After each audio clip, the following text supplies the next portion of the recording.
Hey everybody, welcome back. So today when I was thinking about this channel, I was thinking about how obviously I really enjoy opening the makeup boxes, the subscription ones, the mystery boxes. I'm here for it. And I really appreciate that I have the opportunity and the outlet to talk about my dialysis journey and kidney disease and kidney failure and working towards a transplant. And I think that YouTube is a great way to share knowledge and experiences with that sort of thing to make and help other people become aware about it. But I don't know that those are the only two topics that I want to talk about on here. But the problem was I wasn't really sure what else to talk about because there's an endless amount of things in this world to talk about. I realize that, but A, like which ones do I want to talk about? And B, which ones can I talk about that I am knowledgeable enough to talk about and not just be just rambling about something.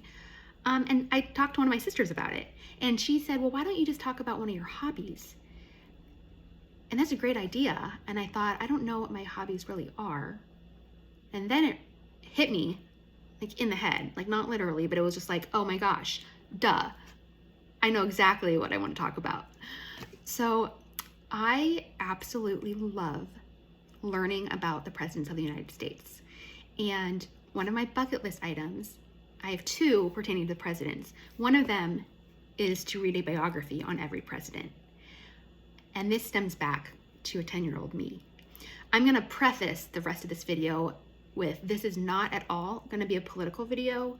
I'm not gonna talk politics really, or political parties, or talk about my political views or anything like that, because that's not the root of why I'm doing this. That's not why I do all these things about the presidents. Like, that's not a factor for me. So I just wanted to like make that clear. Like, it's not gonna be a political video.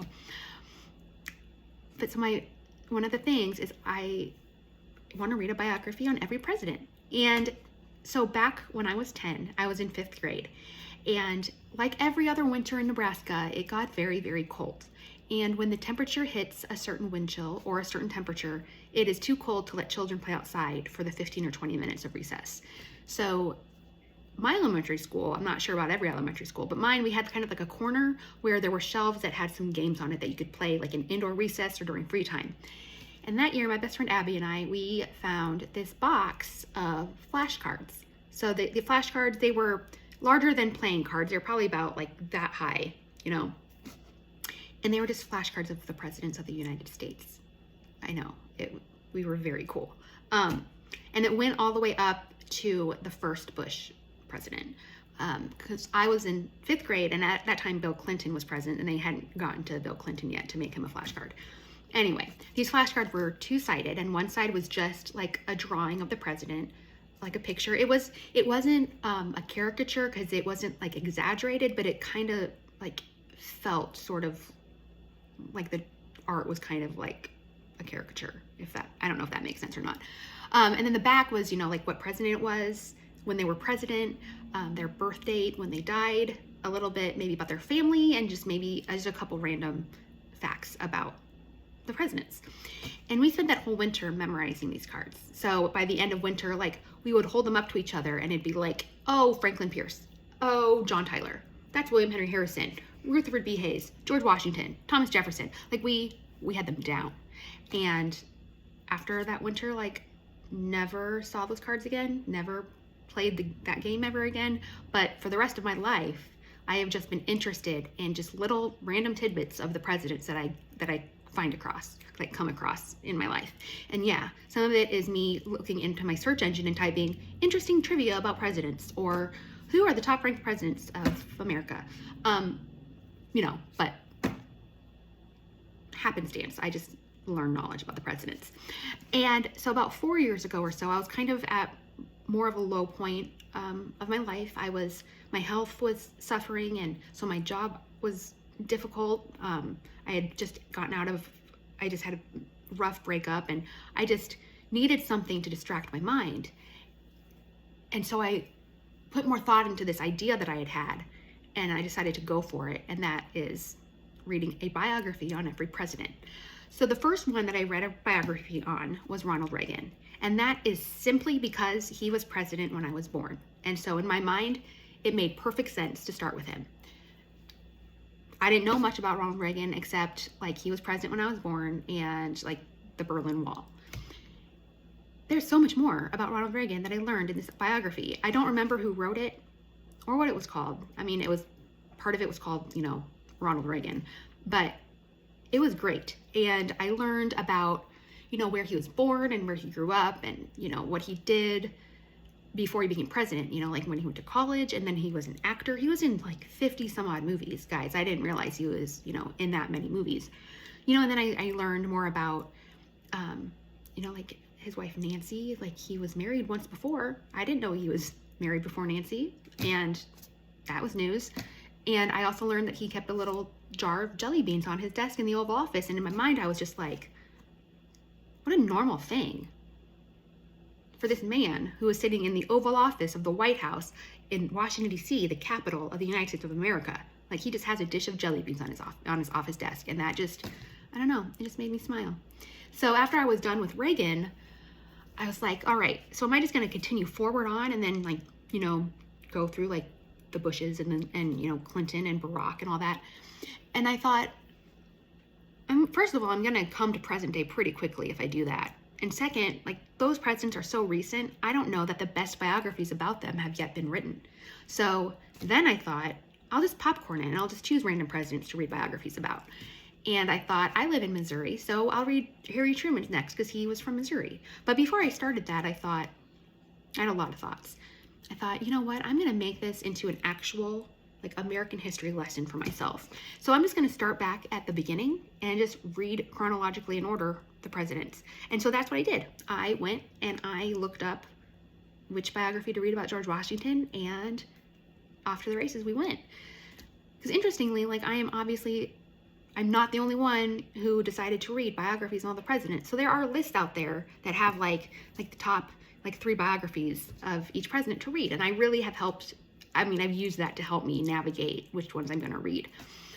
The one I read on George Washington, it was written by a man named Ron Chernow, and it was great. It was long and very detailed. It gave a lot of like textbook information about George Washington and about how he became to be the commander of the military forces and then president, and just all about the Revolutionary War and everything, it was great. It was what I didn't know I was looking for. And then I read the biography on John Adams. I say the biography. There are more. This is one I read, and it's by David Mikula, who's a fantastic author. And it differed from George Washington's, not in level of information, but just in the way it was written. So like I said, George Washington's was more kind of like textbook, and not in a boring way, but it was just like more textbook. The one written on John Adams, to me anyway, it read more like a story, and it was a beautiful story. So John Adams is not typically ranked among our best presidents. I think I've read some lists where he's, definitely in like the lower 20%. And I'm not sure about that. That's people make their own lists. But when I read this biography on John Adams, like the story of his life was amazing and beautiful. And I learned, he had his morals and he had his ethical standards and he had things that he believed in and ways that he stood up and like was steadfast in those things despite pressure from everybody else to change the way he thought and believed, and he just didn't. And that was cool to read. But the biggest thing that really touched me when I read was reading about his relationship with his wife, Abigail. So John Adams had to travel a lot because obviously he was a founding father. He had to go down to, Philadelphia and the capital and do all this stuff. And then he had to spend time over in France and Paris with Thomas Jefferson and Benjamin Franklin and do whatever talks they did over there. So he was away from his wife and his kids a lot. And it didn't really talk too much about how it affected his children, but it did talk about that him and Abigail would just write letters to each other, informing them of their life, but also just love letters. And I think back to that time, like there was no email. There was no like U.S. Postal Service that gets a letter overnight or in 2 days. Like it had to go on a boat, a ship from like the United States to England and then back to get a response. Like that would take a long amount of time. But just the way he would talk about his wife, it's just like, that's awesome. You know, and that's the type of things that I want to learn about these presidents, is how they were with their wives and their children, how they were when they were growing up, like what got them into, you know, becoming president. So that was a great second one to read. You know, and then I went on and I've read many biographies. When COVID started, I had to take about a 10-month break because I hate ebooks. I wanted to say that more delicately, like, you know, mention like they're a great, no, I hate them. I hate them. I hate reading books on a screen. My eyes are already awful. And when I read like a book on a screen, it just like makes them all red and watery and hurt. And I just can't do it. So I just didn't read any biographies in that time. And then they opened the libraries up like to pick up books. And then I started again. And so I have to admit though, that like right now I am at a wall.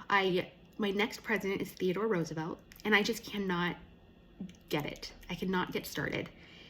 And this is really weird to me because I got my degree in college in recreational therapy.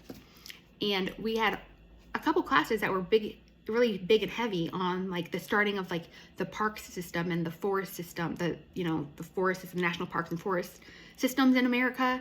And he was a huge player in that field. Like he named so many forests and parks in his presidency. He, you know, started wildlife refuges. What, I can't remember like the name, what they're called, like the wildlife places where we go to protect wildlife. You know, he did all these things, and the Rough Riders, and I know it's going to be a great biography when I get to it, but I just cannot get started. I think I'm just kind of on overload. So I'm taking a little hiatus. I'm reading a couple mystery books, and we're going to get back on this train really quickly. But like right now, my knowledge of Presidents Theodore Roosevelt and on is not quite as large as mine from presidents before Theodore Roosevelt, but I will get there because it's a bucket list item. I'm going to get it done. I did mention that I have 2 bucket list items. So the second one is, I have more bucket list items, but these are 2 related to the presidents. I want to visit all the presidential libraries. So every president, Herbert Hoover forward, has a library, or like a library is being built for them and hasn't quite been finished yet. So I have a really good friend named Jessica, and she is pretty interested in presidents herself. And so we decided that we're going to try and visit all the presidential libraries in the next, handful of years. We got to 1 before COVID. No, we got to 2 before COVID. The first one we went to was Lincoln's out in Illinois. And the first thing that I realized is that they're called libraries, but you can't check out books. Like, it's not the type of library. I guess I thought it was going to be more like, this library is like named in honor of Abraham Lincoln, which I don't know why I would feel the need to go visit a library just because it has a name. So there was a little bit of a disconnect there. But just so you all know, like, it's not a normal library. It's like a Library of Congress, and it's like a museum. So it was a great museum. It's just like, to me, a library, like whatever.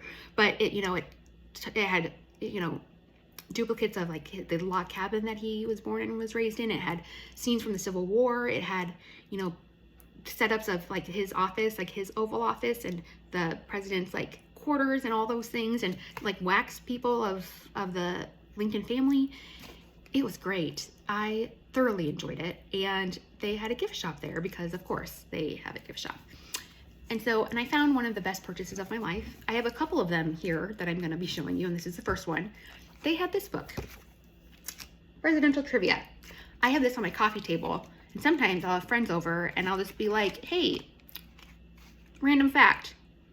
Franklin Pierce was the first president to memorize his inaugural address, a 3,300-word speech he delivered without the aid of any notes. Like, I read this book in about 2 hours. I didn't remember that trivia fact until I just read it right now. So that's cool. So anyway, so I love this book, and I have read it through it many times, and I just have all sorts of random facts about presidents that I learned from this and just like my life. Like George Washington, of course, there's a ton about George Washington. And then there's, ones about John Adams and Thomas Jefferson. So I mentioned like Thomas Jefferson came after John Adams. They were very good friends for a long time. And then this is how I interpreted it, as the country kind of evolved, like they started to disagree about certain things about how the country should be run and the government and things like that. And they slowly, like, their friendship just was done. But then when they got older and they were both, you know, had been president and then were like living their lives and getting older, and they picked up their friendship, or they rekindled it through letters. So even though, you know, John Adams lived in Quincy, Massachusetts, and Jefferson lived in Monticello down in Virginia, much quicker horse ride than it is like a boat ride across the Atlantic. But it did take a while for letters to get back and forth. But through the last few years of their lives, like, they were able to like come together and be friends again. And so then July 4th, 1826, 50-year anniversary of the, you know, the first 4th of July, they're both on their deathbeds and they're actively dying. And John Adams says, Thomas Jefferson survives. Now, since I first learned that fact to today, or a couple weeks ago when I was reading about it, that last word is actually up for debate. People are not 100% sure that that's what he said, because if you think about it, that doesn't really make a lot of sense. But what's almost even more interesting is that in actuality, when John Adams died, Thomas Jefferson had died 6 hours before, so he wasn't surviving. But it's just, you know, like the coincidence that they were both presidents and founding fathers. They weren't friends, and then they were friends. They died on the same day, and that day just happened to be the 50th anniversary of our country. Like, that's an interesting fact.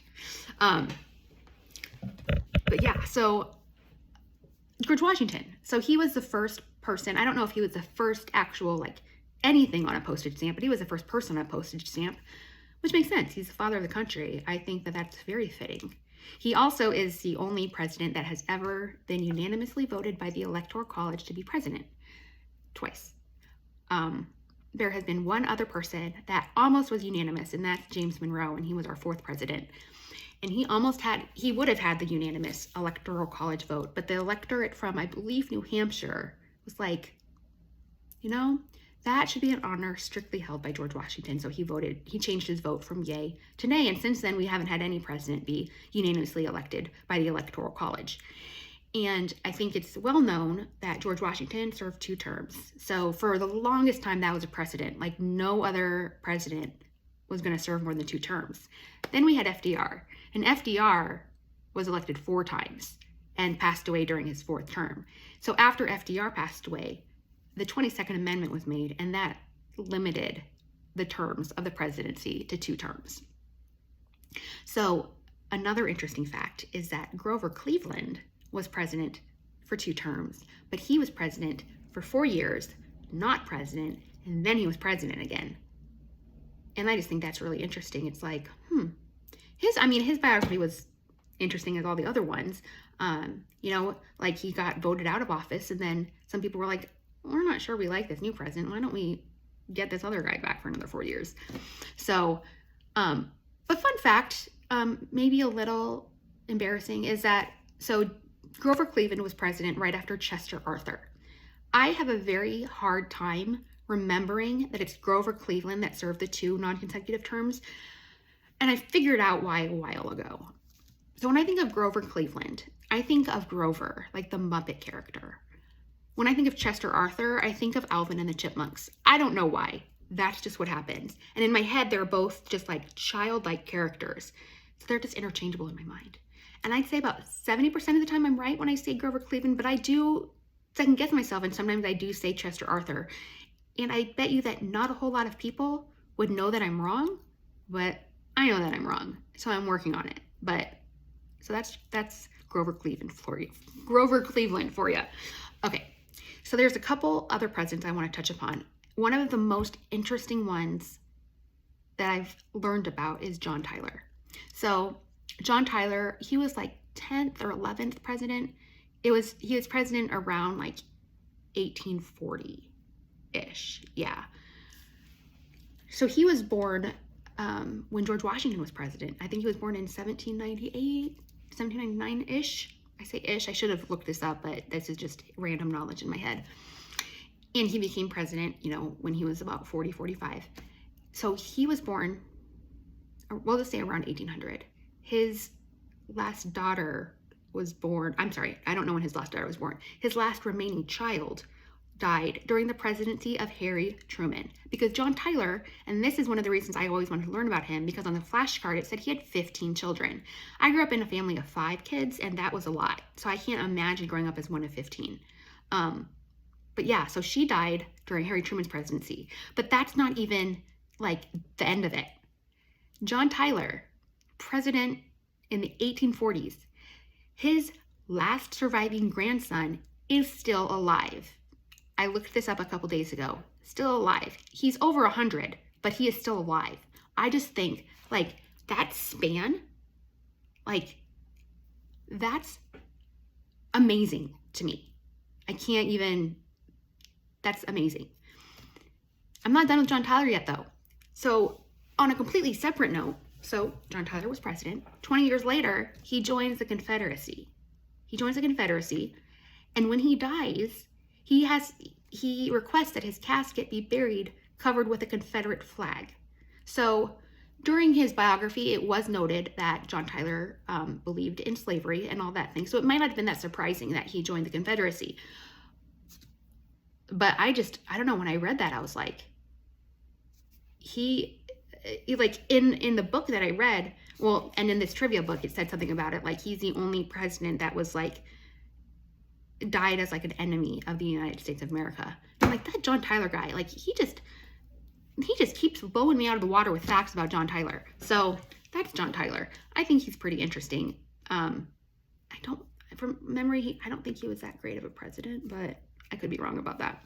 So, you know, and then there have been 4 presidents that have been assassinated. There was James Garfield, and then there was also Abraham Lincoln and JFK, and then William McKinley. So I haven't read the biographies on JFK or William McKinley yet. McKinley was before JFK, but the other 2, I mean, obviously I read Lincoln's, and then Garfield, and James Garfield, he was an interesting story, and he got shot, but he survived for 80 some odd days after he was shot. And it is, in multiple things that I've read about James Garfield, it wasn't even due to the fact that he was shot that he got killed, like that he died. It was more based on the fact that like there wasn't good like sterilizing or you know like sterilizing or germ washing and antibacterial things. So they're working on him with like dirty tools and things like that, and they put him on like the wrong type of bed with like the wrong type of metal or something, and it's just like it was like not ill-intended, but like malpractice that really killed him, because he died from like sepsis and like infection, not just from like the bullets. Which, I mean, he was president. I can't imagine like the president dies and it's like the doctors are just like, he shouldn't have died, but he did. Sorry. I mean, I don't know. And Abraham Lincoln, I'm sure we're all familiar with the story of Abraham Lincoln and the Ford's Theater, and you know, Wilkes Booth coming and shooting him in the head, and it's, I mean, Abraham Lincoln, he was such an interesting, enthralling biography to read, and so much of his life was sad. You know, he had his wife, and they had their boys, and I think only one of them survived to adulthood, and I know at least one of them died while he was president. And I can't imagine like the personal grief he was going through, and then also the country is like on fire, like the country is falling apart, and he has to deal with both of these. I saw a picture side by side of Abraham Lincoln from when he started the presidency to when he ended it, and he aged like 60 years. There have been articles that have a lot of side by side pictures of the presidents, and they all age a lot, because I mean, stressful job. But I mean, Abraham Lincoln, I just, you know, the Civil War was was done, and he didn't get a chance to like see the other side of, you know, like the Reconstruction, and just maybe having a little bit of a quiet time before, you know, he got assassinated, and it's terrible. So let's see. William Henry Harrison was our shortest president, not stature-wise. That was James Madison. He was 5'4". William Henry Harrison, I mean, shortest time being president. So he was elected, and then in January, in the cold weather, he gave his inauguration speech, but he decided to not wear a jacket, and he caught pneumonia and died 31 days later. when I read that in his biography, I was just like, you know, it seemed like he had some really good ideas and he really could have done great things, but then he just, 31 days, like, that's why we need to wear coats. I don't know. It seemed preventable, and that's really sad that happened. Let's see, Ulysses S. Grant. He is the president that named Yellowstone as a national park. Grant was a great military leader. That is agreed by everybody pretty much. He was not a great president. And I think that maybe the thought was like a great general becomes a great president, because I mean, look at Washington. Wasn't so with Grant. He died kind of in financial woes. He had lost a lot of his money, and it was just kind of a sad ending to the biography. Luckily, not luckily, that's the wrong word to say, but like his wife and offspring were able to be somewhat taken care of by like the presidential pension or aid from the government. But I think that as much as he was great at the wartime stuff, I don't know that the presidency was the right fit. But he does stand in our history as one of the greatest generals that we've had. So there's that. I'm trying to think if there are any other just random facts that I want to share. I know that I have so many more in my head, but they're a jumble and I don't want to be rambling. But this book is awesome. And actually on the back, there is a little note. It says, did you know that Theodore Roosevelt was the youngest president we've ever had? Because how many thought that it was JFK? Because I sure did. So it's not JFK. Teddy Roosevelt was younger. Okay, I said I had a couple more things about my presidents that I want to talk about. This is one of the other fantastic purchases that I made. It's a hanging of screen printed pictures of the presidents. It has all of them and their presidencies, and it goes up until Reagan. So it's kind of old, but I love it. I have it hanging on one of the back of my dining room chairs, and I just look at it sometimes and just think about all the things I have left to learn about these guys. All right, last thing. I visited my sister in Colorado last year, and we went to an antique store, and she called out to me from across the store, and I went over, and immediately I was like, I have to have it. So this is Bill Clinton. Bill Clinton. Great, that's great. They're stacking dolls. So you take off Bill Clinton and you get Bush. I'm assuming it's the older Bush, just because Bill Clinton is the bigger one. Because then you take it off and you get Ronald Reagan. Yep. So I know that you're thinking that the next one is going to be the president before Ronald Reagan. Nope. The next one in there, Nixon. Interesting choice, because Nixon, as we know, is the only president that like resigned from office after the impeachment stuff, but till for another time. So no, it's not all in order or in backwards order, because you take him off and then you have Roosevelt. And I'm assuming that this is FDR, because Teddy Roosevelt typically has like those really round glasses on, and this guy does not have glasses on. All right, and then we jump way further back to this one. And the name has worn off, but just in looking at it more closely, just like the way the eyes are and the eyebrows, I'm like 99.2% sure that this is Abraham Lincoln. And then we get to our nice little baby one, and little baby George Washington. So I have these set up in my apartment on my windowsill. I see them every day, and they just make me happy. And I love that I own these dolls, and I will keep them for the rest of my life. So that's that. Oh, there is one more thing that I want to share that I have. This is one of the biggest books I have. It is actually the biggest book, and it is the First Lady's Fact Book. So it has about 20 pages, 20, 30 pages for every First Lady up until Michelle Obama. So I read those chapters as I'm reading the biographies. So I kind of get more of like a rounded perspective of the presidents and the presidencies and all that stuff. So I know that this was a lot of information, and I just get really excited when I get to talk about the presidents. So yeah, I hope to get back on my train of reading here pretty soon. And that's a big hobby of mine. So I might talk about them again someday when I read more or have more interesting facts. But for now, that's what it is. And I really thank you for making it through this video with me. I hope that you enjoyed some of the things that I shared. I hope that you have a great rest of your day, and I will see you guys later.